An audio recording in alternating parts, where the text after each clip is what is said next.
ನಾನು ಮೊದಲಿಂದ ಸನ್ಮಾನ್ಯ ಡಿ.ಕೆ. ಶಿವಕುಮಾರ್ ಸಾಹೇಬರ ಅನುಯಾಯಿ. ಇಲ್ಲಿ ಚನ್ನಗಪ್ಪ ಅವ್ರ ಮಗ ಆಗಿದ್ರು, JDS ತೆಗೆದ್ರು ಕೂಡ ಅವರ ರಾಜಕೀಯ ನೆಲೆ ತುಂಬಾ ಇಷ್ಟ ಆಗ್ತಿತ್ತು ನನಗೆ. ಬಟ್ ಏನೋ ಗೊತ್ತಿಲ್ಲ ಸಂಬಂಧ ಇವತ್ತು ಮತ್ತೆ ಹೋಗಿ ಸನ್ಮಾನ್ಯ ಡಿ.ಕೆ. ಶಿವಕುಮಾರ್ ಅವರ ಅಧ್ಯಕ್ಷತೆಯಲ್ಲಿ ಅವರ ಸಮ್ಮುಖದಲ್ಲಿ ನನ್ನ ಕಾಂಗ್ರೆಸ್ ಕೂಡ ಸೇರ್ಪಡೆ ಆಗಿರುವಂತದ್ದು. ಇವತ್ತು ನಮ್ಮ ಚಿಕ್ಕಬಳ್ಳಾಪುರ ಲೋಕಸಭಾ ಕ್ಷೇತ್ರದ ಅಭ್ಯರ್ಥಿಯಾಗಿ ಸನ್ಮಾನ್ಯ ನಮ್ಮ ರಕ್ಷಾ ರಾಮಯ್ಯನವರು ಈಗಾಗಲೇ ಅಭ್ಯರ್ಥಿಯಾಗಿ ಘೋಷಣೆಯಾಗಿ ನಾಮಿನೇಷನ್ ಕೂಡ ಆಗಿದೆ. ಜೊತೆಯಲ್ಲಿ ಈಗಾಗಲೇ ಸೋಲೆ ಕಂಡಿಲ್ಲ. ನಮ್ಮ ಡಿ.ಕೆ. ಶಿವಕುಮಾರ್ ಸಾಹೇಬ್ರ ಕುಟುಂಬ ಸೋಲೆ ಕಂಡಿರ್ತಕ್ಕಂಥ ಕುಟುಂಬ ಅಂದ್ರೆ ನಾವೆಲ್ಲ ಅರ್ಥ ಮಾಡ್ಕೋಬೇಕು. ಅವ್ರು ಯಾವ ರೀತಿ ಬರುವಾಗಿ ದೀನ ದಲಿತರ ಪರವಾಗಿ ಅವ್ರು ಕೈ ಜೋಡಿಸ್ತಾರೆ, ಸಹಾಯ ಮಾಡೋದಕ್ಕೆ ಅವರು ಸೋಲಿರ್ತಕ್ಕಂಥ ಸನ್ಮಾನ್ಯ ನಮ್ಮ ವಿಧಾನ ಪರಿಷತ್ ಸದಸ್ಯರು ಸನ್ಮಾನ್ಯ ರವಿಗೌಡ ಅವರು, ಮತ್ತೆ ನನ್ನ ಪ್ರೀತಿಯ ಸೋದರ ನನ್ನ ನೆಲಮಂಗಲ ಶಾಸಕರು.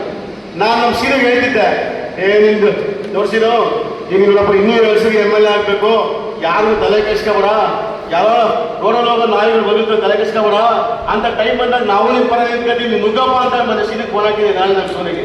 ಜೊತೆಯಲ್ಲಿ ನಮ್ಮ ಕಾಂತು ನೋಡಿ, ಇಲ್ಲಿಂದ ನಾನು ತುಮಕೂರು ಗ್ರಾಮಾಂತರ MLA ಆದ್ರೆ, ಇಲ್ಲಿಂದ ಚನ್ನಗಪ್ಪ ಅವರು MLA ಆದ್ರು, ಇಲ್ಲಿಂದ ವೀರಭದ್ರ MLA ಆದ್ರು, ನಮ್ಮ ಕಾಂತು MLC ತುಮಕೂರಲ್ಲಿ. ತಿರ್ಗಿ ಅದೇ ತರ ತುರುವೇಕೆರೆ ವಿಧಾನಸಭಾ ಕ್ಷೇತ್ರದ ಕ್ಯಾಂಡಿಡೇಟ್ ಸ್ಪರ್ಧೆ ಮಾಡೋದು. ಸುಮಾರು 4-5 ಜನ MLA ತುಮಕೂರಲ್ಲಿ ಇವತ್ತು MLA ಆಗಿದ್ದೀವಿ ಅಂದ್ರೆ ಅದು ನೆಲಮಂಗಲ ಮಂಗಿನ ಆ ಒಂದಷ್ಟು ಗುಣ ಅಂತ ನನಗೆ ಬಯಸ್ತಾ ಇದ್ದೀನಿ. ಬಂದ್ರೆ ಸ್ನೇಹಿತರೆ, ತಾಯಿದರೆ ಇಲ್ಲಿ ಒಂದೇ ವಿಶೇಷ, ಇವತ್ತು ಅನಿಶ್ಚಿತವಾಗಿ ಟೆಂಪರರಿ ಲವ್ ಮಾಡ್ಕೊಂಡವ್ರೆ JDS ಮತ್ತೆ BJP. ಯಾವ ಡೈವರ್ಸ್ ಆಗುತ್ತೋ ಗೊತ್ತಿಲ್ಲ. ಅದು ಒಟ್ಟಲ್ಲಿ ಈಗಂತೂ ಟೆಂಪರರಿ ಲವ್, ಪರ್ಮನೆಂಟ್ ಲವ್ ಅಂತೂ ಅಲ್ಲ. ಯಾಕಂದ್ರೆ ಎಲ್ಲ ಕಾರ್ಯಕರ್ತರು ತಾವು ಒಂದು ಕಿವಿ ಮಾತಿಟ್ಕೊಂಡಿದ್ರೆ ಮತ್ತೆ ಚುನಾವಣೆ ಆದ್ಮೇಲೆ ಈಗ ಏನು 2 ಸಾಲದಲ್ಲಿ ಸ್ಟೇಜ್ ಮೇಲೆ ನಾವು ಒಂದಾಗಿದ್ದೀವಿ, ನಾವು ಲವ್ ಮಾಡ್ತೀವಿ, ನಾವು ಒಂದಾಗಿದ್ದೀವಿ ಅಂತ ಹೋಗ್ತಾವ್ರೆ. ನಾನು ಹೇಳೋದು ಇಷ್ಟೇ ಅವ್ರಿಗೆ, ಸ್ವಾಮಿ ನೀವು ನಾಯಕರುಗಳ ಮೇಲ್ಗಡೆ ಒಂದಾಗೋದು ಅಷ್ಟೇ ಬಿಟ್ರೆ ವಿನ ಓಟ್ ಹಾಕುವಂತ ವೋಟರ್ಸ್ ಇವತ್ತು ಮನೆ ಒಳಗಡೆ ಕೂತವ್ರೆ. ಮನೆಯಲ್ಲಿ ಇವತ್ತು ಇದೆ ನಮ್ಮ ಸರ್ಕಾರ, ಕಾಂಗ್ರೆಸ್ ಸರ್ಕಾರ ಕೊಟ್ಟಿರ್ತಕ್ಕಂಥ 5 ಗ್ಯಾರಂಟಿ ಯೋಜನೆಗಳಿದ್ದಾವಲ್ಲ, ಸನ್ಮಾನ್ಯ ಸಿದ್ದರಾಮಯ್ಯನವರು, ಡಿ.ಕೆ. ಶಿವಕುಮಾರ್ ಸಾಹೇಬರು, ಕಾಂಗ್ರೆಸ್ ಸರ್ಕಾರ ಕೊಟ್ಟಿರುವಂತ ಯೋಜನೆಗಳನ್ನ ಯಾರು ಕೂಡ ಮರೆಯಲ್ಲ. ನಾವು ಇಲ್ಲಿ ಕೂತಿರುವಂತ ಎಲ್ಲ ನಾಯಕರಿಂದ ಅಂತ ಕೇಳ್ತೀವಿ, ಅಣ್ಣ ಅಕ್ಕ ನೀವೆಲ್ಲ ಕೂತಿರಿ ತಾಯಂದ್ರಲ್ಲಿ, ಯಾರ ಮನೆಗೆ 2,000 ರೂಪಾಯಿ ದುಡ್ಡು ಬದಲ ಕೇಳ್ತೀವಿ, ಯಾರ ಮನೆಗೆ ಬರ್ತಾ ಇಲ್ಲ ನೋಡಪ್ಪ. ಮೀಡಿಯಾದವ್ರು ದಯವಿಟ್ಟು ಇತ್ತಕ್ಕಲಿ, ಮಾಧ್ಯಮ ಇತ್ತಗಿಬೇಕು, ಮಾಧ್ಯಮದವರು ಬೆಳೆ ತೆಗಿರಲ್ಲ ಕೇಳಿ. ಸಿದ್ದರಾಮಯ್ಯ ಸರ್ಕಾರ, ಕಾಂಗ್ರೆಸ್ ಸರ್ಕಾರ, ಡಿ.ಕೆ. ಶಿವಕುಮಾರ್ ಸಾಹೇಬರ ಸರ್ಕಾರ ಕೊಡ್ತಾ ಇರ್ತಕ್ಕಂಥ ಗ್ಯಾರಂಟಿಯ 7,000 ರೂಪಾಯಿನ ಇಲ್ಲಿ ಕೂತಿರುವಂತ 100% ದುಡ್ಡು ಹೋಗ್ತಾ ಇದೆ. ಯಾರ ಪರ ನಿಂತ್ಕೊತಾರೆ ಈಗ ಇವರು? ಯಾರ ಪರ ನಿಂತ್ಕೋಬೇಕು ನಾವು? ಕಾಂಗ್ರೆಸ್ ಪರ ನಿಂತ್ಕೋಬೇಕಲ್ವೇ? ಅಲ್ಲ ಸ್ವಾಮಿ, ಇವತ್ತು ಆ ಕುಟುಂಬದಲ್ಲಿ ಇವತ್ತು ಕೊಡ್ತಾ ದುಡ್ಡು ಬೀಸ್ ಕಟ್ತಾವ್ರೆ. ಎಷ್ಟೋ ಜನ ಇವತ್ತು ರೇಷನ್ ತಗೊಂಡು ಊಟ ಮಾಡ್ತಾವ್ರೆ.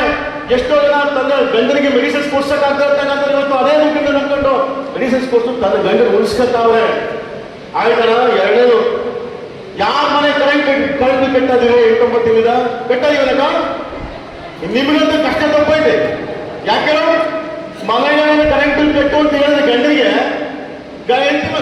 ನಿಲ್ಬಿಡೋರು, ಹೊರಗೆ ದುಡ್ಡಿಲ್ಲ ಅಂತ ಅಂದ್ಬಿಡೋರು. ಈಗ ಆ ಕಷ್ಟ ತಪ್ಪ 9 ತಿಂಗಳಾಯ್ತು, ಇದುವರೆಗೆ ಯಾರು ಒಬ್ಬರು 1 ರೂಪಾಯಿ ಒಂದು ಕರೆಂಟ್ ಬಿಲ್ ಕಟ್ತಾ ಇದೀವ ನಾವು? ಕಾರಣ ಯಾರು? ಕಾಂಗ್ರೆಸ್ ಸರ್ಕಾರ. ದಯವಿಟ್ಟು ಸಿದ್ದರಾಮಯ್ಯವರು, ಡಿ.ಕೆ. ಶಿವಕುಮಾರ್ ಅವರು ಒಂದೇ ಒಂದು ಮಾತು ಹೇಳ್ತೀನಿ ಬರೋಣ. ನಾನು ನಮ್ಮ ಕಾಂಗ್ರೆಸ್ ಸರ್ಕಾರ ಒಂದು ಚಿನ್ನದ ಕೋರಿ ಇದ್ದಂಗೆ, ಚಿನ್ನದ ಕೋರಿ ಪ್ರತಿ ತಿಂಗಳು ಚಿನ್ನದ ಹೊಟ್ಟೆ ಕೊಡ್ತಾ ಇದ್ದೆ. ಇಸ್ಕರಿ ಮನೆ ಕರಿ ಹಂಗಂತ ಹೇಳ್ಬಿಟ್ಟು ನೀವು ಕೋರಿಲ್ಲ, ಕೋರಿನೂ ಇಲ್ಲ, ಮೊಟ್ಟೆನೂ ಇಲ್ಲ. ಅಂದ್ರೆ ಕೋರಿ, ಚಿನ್ನದ ಕೋರಿ ಅಂದ್ರೆ ಯಾವುದು? ಕಾಂಗ್ರೆಸ್. ಚಿನ್ನದ ಮೊಟ್ಟೆ ಯಾವುದು? ಪ್ರತಿ ತಿಂಗಳು 5,500-6,000 ರೂಪಾಯಿ ನಿಮ್ಮ ಮನೆಗೆ ಬರ್ತಾ ಇದ್ದಲ್ಲ, ಅದೇ ಚಿನ್ನದ ಮೊಟ್ಟೆ. ದಯವಿಟ್ಟು ಯಾವುದೇ ಕಾರಣಕ್ಕೂ ಚಿನ್ನದ ಕೋಳಿನ ಕುಯ್ಯೋ ಪ್ರಯತ್ನ ಮಾಡಬೇಡಿ. ಚಿನ್ನದ ಕೋಳಿನ ಚೆನ್ನಾಗಿ ಸಾಕಿ ಪ್ರತಿ ತಿಂಗಳು ನಿಮ್ಮ ಮನೆಗೆ ಚಿನ್ನದ ಮೊಟ್ಟೆ ಬರಂಗ್ ಮಾಡ್ಕೋಬೇಕು ಅಂತ ಹೇಳಿ ವಿಶೇಷವಾಗಿ ನಾನು ನಿಮ್ಗೆಲ್ಲರಿಗೂ ಮನವಿ ಮಾಡ್ತೇನೆ. ಯಾವುದೇ ಕಾರಣಕ್ಕೂ ಕೂಡ ಇನ್ನೊಂದಷ್ಟು ಜನ ನನ್ನ ಕಾರ್ಯಕರ್ತರು JDSನಾಗ ಅವರೇ. ನನ್ನ ಮಗಳಿಗೆ ಇರೋರು ನಾನು ಬಂದಿರಲಿಲ್ಲ, ತುಮಕೂರು ಬಿಟ್ಟು ಈ ಕಡೆ ಬಂದಿರಲಿಲ್ಲ. ಈಗ ನನ್ನ ಕಾಂತ ಕಡೆ ಹೇಳ್ತಾ ಇದೆ, ಕಾಂತೋ ಇನ್ನೊಂದು 3-4 ದಿವಸ ಬಿಟ್ಟು ಕರಿಯಪ್ಪ. ಇನ್ನೊಂದು ಜನ ಸ್ನೇಹಿತರು JDSನಾಗವ್ರೆ, ಟೆಂಪರರಿ ಪ್ರೀತಿ ಬೇಡ ನಮ್ಗೆ, ಪರ್ಮನೆಂಟ್ ಆಗಿ ನಾವು ಕಾಂಗ್ರೆಸ್ ನ ಲವ್ ಮಾಡ್ಕೊಂಡು ಪುನಃ ಲೈಫ್ ಲಾಂಗು ಎಲ್ಲೂ ಹೋಗೋದು ಬೇಡ, ನಾವು ಕರ್ಕಬೇಡ ಅನ್ಕೊಳ್ಳಪ್ಪ ಅಂತ ಹೇಳ್ತಾ ಇದ್ದೆ. ಸೊ ಹಾಗಾಗಿ ತಾವೆಲ್ಲರೂ ದಯವಿಟ್ಟು ಒಮ್ಮೆ ಈ ಬಾರಿ ಲಕ್ಷಾರಾಮಯ್ಯರು ಕೊಡಬೇಕು ಅಂದ್ರೆ ನೀವೆಲ್ಲರೂ ಒಮ್ಮೆ ನಿಮ್ಮ ಕೈ ಎತ್ತಿ ಅವ್ರಿಗೆ ಆಶೀರ್ವಾದ ಮಾಡೋದು ಪ್ರತಿಯೊಬ್ಬರು ಕೂಡ ಪ್ರತಿಯೊಬ್ಬರು ನಿಮ್ಗೆ ಇಂಟ್ರೆಸ್ಟ್ ಇಲ್ಲ ಅನ್ಸುತ್ತೆ. ದಯವಿಟ್ಟು ಹೇಳ್ತಾ ಇದ್ದೀನಿ, ಈಗ 50 ಸಾವಿರ ಲೀಡ್ ಕೊಡಬೇಕು, ಡಿ ಕೆ ಶಿವಕುಮಾರ್ ಸಾಹೇಬ್ರಿಗೆ ಒಂದು ಗೌರವ ಸಿಗ್ಬೇಕು, ನಮ್ಮ ಶ್ರೀನಿವಾಸನಿಗೆ ಗೌರವ ಸಿಗ್ಬೇಕು, ಕಾಂತ ಗೌರವ ಸಿಗ್ಬೇಕು, ನಮಗೂ ಗೌರವ ಸಿಗ್ಬೇಕು ಅಂದ್ರೆ ದಯವಿಟ್ಟು ನೀವೆಲ್ಲರೂ ಕೂಡ ಒಂದ್ಸರಿ 7 ಕೈ ಎತ್ತಿ